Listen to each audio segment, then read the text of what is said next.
Hello, my name's Will, and I talk a lot about the prevention of workplace violence, and I do loads of subjects around personal safety and dealing with difficult situations, and a lot of it is focused around lone working as well.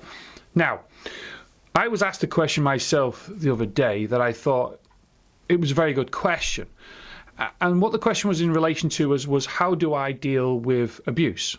Now, it wasn't in the reference of there and then in the situation when someone's being verbally abusive or threatening or anything like that in that context. It was basically when I go home at night, how do I cope with it, deal with it effectively?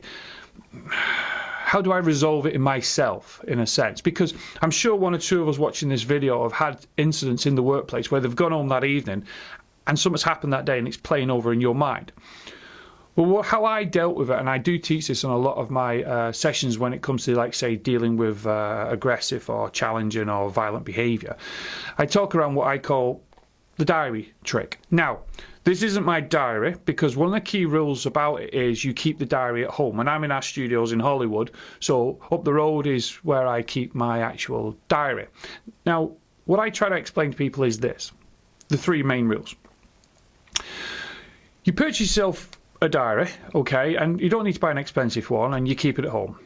And rule one is this: if you have an incident during the day, whether it's a nasty phone call or it's an encounter with someone face to face and it's playing on your mind, get your diary out when you get home and spend a few minutes writing things down. And rule one is simple: write down exactly what the person said. Now, don't put anything like the time, the date, like a statement and who they exactly was. I don't do that. I just put down a person, or I might put a bit of a description there just to remind me. And you put down exactly what the person said. That's number one. Number two, you write down the demeanour of the person, whether it was face to face, what were they like, how they were acting, even down the phone. I mean, someone the mouth was close to the receiver, you could hear little bits of background, anything like that that gave you an indication of their demeanour. The third, which I think is the most important, is how you actually felt. How did it make you feel? Did it make you feel sad, uncomfortable, depressed? Doesn't matter, sick, anything like that you put down, because you're acknowledging to yourself how you felt. Now, I do number 4 on the list, and I do ask people to consider it, but again, some people do it, some people don't. But what I do personally as rule number 4 is I write down how I think I should have dealt with it differently, or what should I have said differently, or how should I tackled it differently, and things like that. And I try to express to a lot of people that a high degree of abuse you can receive is by people that non-intentionally are doing it. It's probably an emotional reaction to something. They might be just having a bad day. But what I've found using the diary trick over the years is that it's been able to help me identify behaviours and how to identify how to resolve them, and little tricks like this. And you might only write in it once every month, or might even be once every 6 months.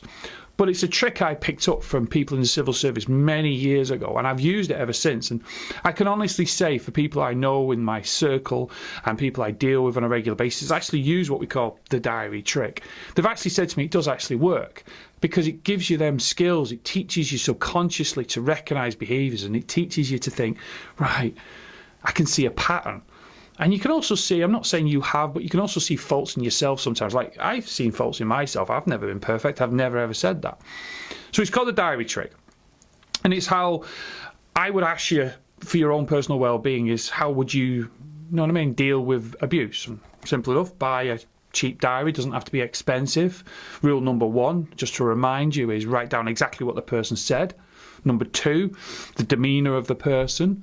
Number 3, how it made you felt, and be honest. And 4, if you want to put it in there, how do you think you should have dealt with it, or how could you have dealt with it better next time? And it does work. Trust me. I've been in this game quite a long time.